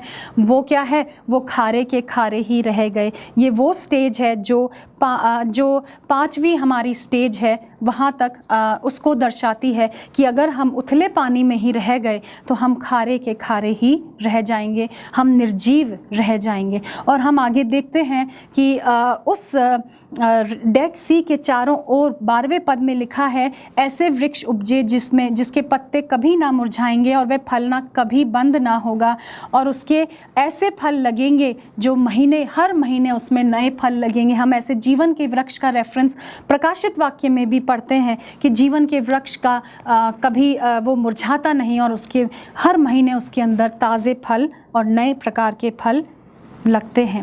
ये पानी जो मंदिर से निकला था भाइयों बहनों, ये परमेश्वर का जिंदा कलाम है, ये परमेश्वर का जिंदा वचन है, और परमेश्वर का वचन जीवनदायक है। ये हम क्रिएशन की कहानी जब पढ़ते हैं तब हम उसमें देखते हैं कि परमेश्वर ने कहा और हो गया, और जब वो उसको देखता है तो सब कुछ अच्छा है। परमेश्वर का वचन पानी के समान जीवनदायक है, और जब वो किसी हृदय पर पड़ता है तो वो उसको रिवाइव कर देता है, वो उस दिल को बदल देता है, उस पत्थर से कड़े दिल को क्या करता है, सॉफ्ट और टेंडर कर देता है। जैसे यहेजकेल 36:26 में लिखा है, मैं तुमको नया मन दूंगा और तुम्हारे भीतर नई आत्मा उत्पन्न करूंगा और तुम्हारी देह में से पत्थर का हृदय निकाल कर तुमको मांस का हृदय दूंगा। मेरे साथ निकाल लीजिए थोड़ा सा, हम अगर हिजकेल में ही पीछे चले, वहाँ पर भी एक और विजन जो है हिजकेल देखता है, और वहाँ पर भी हम देखते हैं कि परमेश्वर का वचन जीवनदायक है। पढ़ूंगी नहीं, मैं आपको बता देती हूँ। परमेश्वर का आत्मा उसे एक ऐसी तराई में ले जाता है जहाँ बहुत सारी हड्डियाँ थी, वो पूरी तराई हड्डियों से भरी हुई थी, और स्वर्गदूत उसको कहता है इन हड्डियों को क्या कर, प्रचार कर, क्योंकि स्वर्गदूत उससे पूछता है कि क्या ये हड्डियां जी सकती हैं, और वो कहता है हे परमेश्वर यहोवा तू ही जानता है, क्योंकि वो हड्डियां बिल्कुल सूख चुकी थी। और जब वो उन हड्डियों से भविष्यवाणी करता है तब वहाँ लिखा है, मैं आप तुम में से सांस समाऊंगा और तुम जी उठोगे। परमेश्वर का वचन जीवनदायक होता है। ये परमेश्वर का वचन जिसको हम पानी से सिंबलाइज कर रहे हैं, जब हम गहरे में जाते हैं तब हमारे जीवन में एक ऐसा कंप्लीट परिवर्तन आता है जो कभी भी, जिसका प्रोसेस जो है वो कभी भी उसका प्रोसेस ख़त्म नहीं होता। और वो पानी हमें इतने गहरे में जाना है, जैसे यहेजकेल कहता है कि कमर के तक जब पानी आ गया था उसके बाद वो ऐसी नदी बन गई कि मैं उसके पार ना जा सका। हमें भी ऐसे गहरे मसीही बनना है कि शैतान भी हमारे पार ना जा सके, कोई संसार की चीज़ हमारे पार जो है वो ना उतर सके, क्योंकि यीशु मसीह का वचन हमें कहता है कि जो उस पानी को पिएगा उसके अंदर से जल के सोते फूट पड़ेंगे।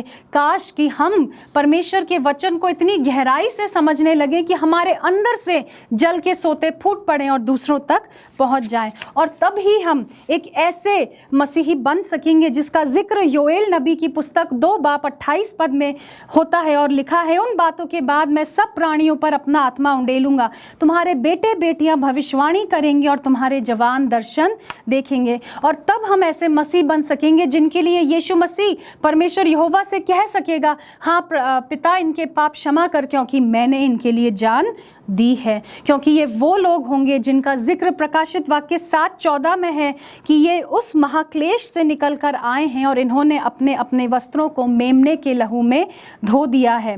22:14 में भी कहता है, धन्य है वे जो अपने वस्त्रों को धो लेते हैं, क्योंकि उन्हें जीवन के वृक्ष के पास आने का अधिकार मिलेगा। यहाँ पर इसके बाद हमारा 7th और एक ये लास्ट फेज़ तो नहीं कह सकते, क्योंकि 6ठा और 7वां फेज़ हमारे जीवन पर्यंत चलता है, पूरी लाइफ लॉन्ग चलता है। लेकिन यहाँ आपसे मैं ज़रूर कहना चाहूँगी, ये दोनों फेज़ 6ठा और 7वां दे गो हैंड इन हैंड, ये साथ चलते हैं। कुछ लोगों के जीवन में 6ठा पहले आता है और 7वां बाद में, लेकिन कुछ लोगों के स्पेशली अगर बहुत रेडिकल चेंज है, बिल्कुल यू टर्न है किसी की लाइफ में, तो पहले कई बार 7वां फेज़ पहले आता है और 6ठा बाद में, लेकिन आता ज़रूर है। है और ये दोनों फेज़ आजीवन हमारे साथ चलते हैं। मेरे जीवन में 7वां फेज़ बाद में ही आया, क्योंकि एक मसीही परिवार में पली बड़ी और एक मसीही संगति में हमेशा रही, तो मुझे कभी ऐसा महसूस नहीं हुआ कि हम जैसा शायद बहुत सारे लोग दूसरे तरह के पाप करते हैं, हम उन पापों से दूर हैं। तो अपने पापी होने का एहसास बहुत बाद में मुझे आया। जब तक कि मैं गहरे पानी में नहीं गई तब तक मुझे वो एहसास नहीं आया। हम देखते हैं जब यीशु मसीह प्रचार कर चुकते हैं, तब यीशु मसीह जब उसको गहरे में ले जाते हैं और पतरस मछलियों के लिए जाल डाल देता है, और जब जाल फटने लगता है और हम पूरी कहानी जानते हैं, तो पतरस क्या करता है, यीशु मसीह के पैरों पर गिर जाता है और कहता है, हे प्रभु मेरे पास से जा, क्योंकि मैं पापी मनुष्य हूँ। जब हम वाकई गहरे पानी में, वचन की गहराई में गोते लगाने लगते हैं, तब यीशु मसीह का चरित्र हमारे सामने आके खड़ा हो जाता है, उज्जवल श्वेत रंग की तरह, हिम के समान हमारे सामने खड़ा होता है। और जब हम अपने आप को देखते हैं, तब हमें महसूस होता है कि हम कितने मैले हैं, हम कितने पापी हैं, हम कितने कमज़ोर हैं, हम कितने तुच्छ हैं। हमें हमारी सारी सिंफुलनेस और फिल्दीनेस, हमारी डर्ट, हमारी गंदगी जो है वो दिखाई देने लगती है और हम उसके चरणों में गिर जाते हैं। जैसा रेवलेशन प्रकाशित वाक्य 5:8 में लिखा है, जब उसने पुस्तक ले ली, अर्थात यीशु मसीह ने, तो वे चारों प्राणी और 24 प्राचीन उस मेमने के सामने गिर पड़े। तब हमारे अंदर का जो एक झूठा सेल्फ राइचस एटीट्यूड होता है वो चूर चूर हो जाता है और हम उसके कदमों में गिर जाते हैं। जब हम उसके कदमों में गिर जाते हैं, यहाँ से हम पीछे मुड़ के कभी नहीं देखते अगर हम मसीही जीवन में गहरे पानी तक आ जाते हैं, क्योंकि जब हम उसके कदमों में गिर जाते हैं तो हमारे अंदर यीशु मसीह के हीलिंग टच से वही पोटेंशियल तैयार हो जाता है, हमारे अंदर वही काबिलियत आ जाती है जो पतरस में थी, चर्च के अच्छे अगुआ बनने की। आज आइए हम अपने जीवन में एक माइक्रोस्कोपिक लुक जो है वो देखें, अपने जीवन को हम सूक्ष्म तरीके से देखें और सोचें हम अपने मसीही जीवन के सफ़र में कहाँ हैं। कहीं हम 5वें फेज़ में ही तो अटक कर नहीं रह गए। अगर हम वहीं आज भी अटके हुए हैं, अगर हमारी रूटीन सिर्फ मसीही ज़िंदगी की एक रूटीन बनकर रह गई है, तो हम रेड जोन में हैं, हम डेंजर में हैं और ज़रूरत है कि आज ही से हम उससे बाहर निकलने की जुम्बिश करना शुरू कर दें। यीशु मसीह के साथ आज ही अपनी कश्ती को गहरे में ले चलें, तभी हम इस दुनिया से पार पा पाएंगे और तभी हम अनंत मृत्यु से, अर्थात दूसरी मृत्यु से बच पाएंगे।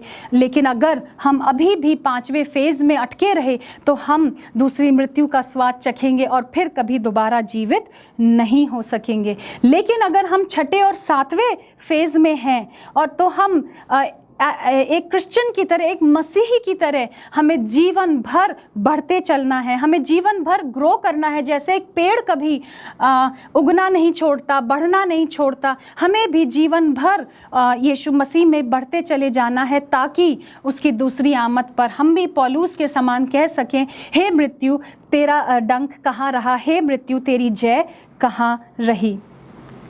हम जब ऐसे बन जाते हैं 6ठे और 7वें फेज़ में, तब हम एक अच्छी, वाइब्रेंट, जिंदा और अलाइव कलीसिया भी बन जाते हैं। अगर इज़िकेल 47 के रोए को दोबारा हम समझें तो उसमें वहाँ हम देखते हैं वो जीवन का जो जल है कहाँ से निकलता है, वो मंदिर से निकलता है। अगर हम में से कलीसिया का हर एक जन 6ठे और 7वें फेज़ में है अपने मसीही जीवन में, तो हमारी कलीसिया से वाकई जीवन का जल बाहर की ओर बह निकलेगा और कम्युनिटी तक और समाज तक पहुँचेगा। और जहाँ जहाँ वो जल पहुँचेगा वहाँ वहाँ बदलाव आएगा, वहाँ वहाँ जहाँ पर पाप रूपी मृत्यु फैली हुई है, वहाँ पर यीशु मसीह के अनंत जीवन के फल जो हैं वो लग जाएंगे। भाइयों बहनों, आज अगर हमारी कलीसियाओं से जल के सोते नहीं फूट पड़ते तो हमें सोचने की ज़रूरत है, क्या हम एज़ व्यक्तिगत तौर से 6ठे और 7वें फेज़ में हैं? क्या हम as preachers, teachers of the Bible, हम अपने आप को जो मसीह के नाम से कहलाते हैं, क्या हम हमारे जीवन से जल के सोते फूट पड़ते हैं? अगर हाँ, तो हमारी कलीसियाओं से भी जल के सोते फूट पड़ने चाहिए। हमारी कलीसियाओं से समुदायों तक, समाज के हर तबके तक ऐसा जीवन का जल पहुंचना चाहिए जो जीवनदायक होता है, जो जीवन बदलने वाला होता है। उसके लिए ज़रूरत है कि हम अपनी कश्ती को यीशु मसीह के कहने पर गहरे में ले चलें। ये पतरस जब गहरे में गया, यीशु मसीह की बात मानी, तभी वो उन चेलों को जो किनारे पर थे अपने साथ बुला सका ताकि जाल को निकालने में उसकी मदद कर सके। पतरस ने जब यीशु मसीह के चरणों पर गिर पड़ा और मान लिया कि मैं एक पापी मनुष्य हूँ और यीशु मसीह के साथ उसने गहरा रिश्ता कायम किया, तभी पेंतकुस्त के दिन उसने 3000 लोगों को अपने साथ गहरे में लेकर गया। तभी उसके बाद भी वो 5000 लोगों को अपने साथ फिर गहरे में लेकर गया। पहले हम अपने आप को जांचें और देखें हम कहाँ हैं, तब हम दूसरों को लेकर जा सकेंगे। जब तक हम खुद गहरे में नहीं गए, हम दूसरों को गहरे तक कैसे लेकर जाएंगे। इसलिए कंक्लूजन में मैं आपसे फिर यही इल्तिजा करना चाहती हूँ, आइए बहुत गौर से अपने जीवन के ऊपर फिर एक नज़र पलट कर डालें। कहीं हम लिसनिंग स्टेज में ही तो नहीं, सिर्फ सुनने की स्टेज में तो नहीं। क्या हमारी जीवन रूपी नौका में यीशु मसीह है? कहीं हम अभी तक केवल उथले पानी में ही तो नहीं तैर रहे? उससे हमारा, चाहे हम ज़िंदगी भर यीशु मसीह के साथ रहें, कोई फ़ायदा हमें नहीं होना है। क्या हमने वचन की गहराई को समझने का, उसकी तह तक पहुंचने का प्रयास किया है? यदि हम 6ठे और 7वें फेज़ में हैं, तो क्या हमारा परिवर्तन हमारी कलीसिया तक पहुंचा है? क्या हमारी कलीसियाओं से जीवन के सोते फूट पड़ते हैं?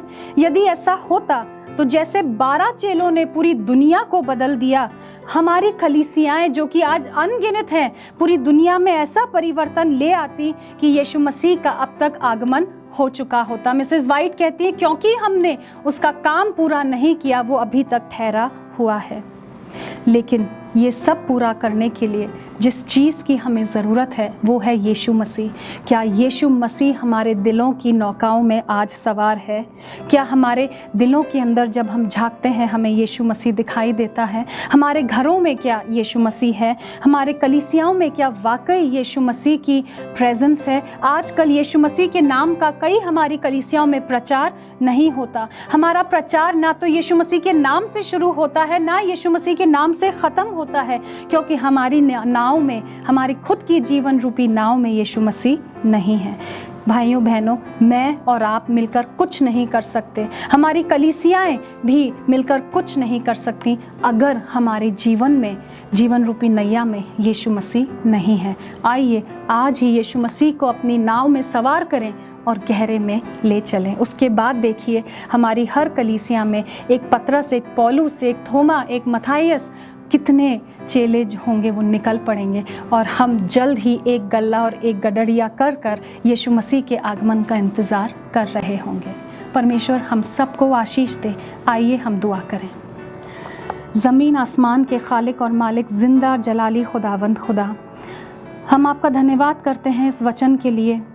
हमें तौफीक दें, अपनी पवित्र आत्मा की बल और सामर्थ्य दें ताकि हम जान सकें हम किस फेज़ में हैं और हम उस फेज़ से बढ़कर, निकल कर आगे की ओर चलने वाले हो सकें।